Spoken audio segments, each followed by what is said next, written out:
because I used to go to Highgate School up the road, and we used to bunk off from school quite regularly because I was a boarder, believe it or not, at the school. And you have to kind of imagine that it was about November, December. It was one of those pea super fogs that we used to have in London. And I disappeared from school one afternoon because I wanted to see this Swedish film.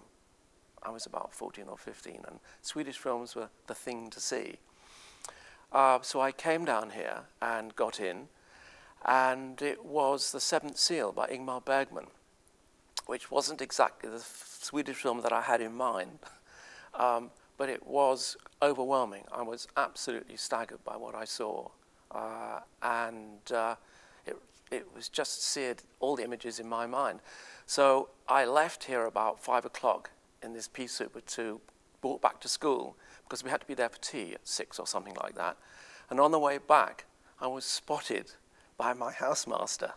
So he said, "Fenton, come here." I said, "Yes, sir."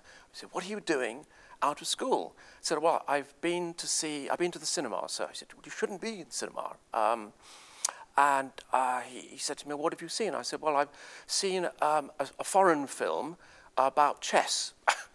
And he said, "Well, what was it?" It was called Seventh Seal, and it was by Mr. Bergman, and it was about chess, and it was about religion and the plague and history. He said, "Well, that'll do, but don't let me catch you again."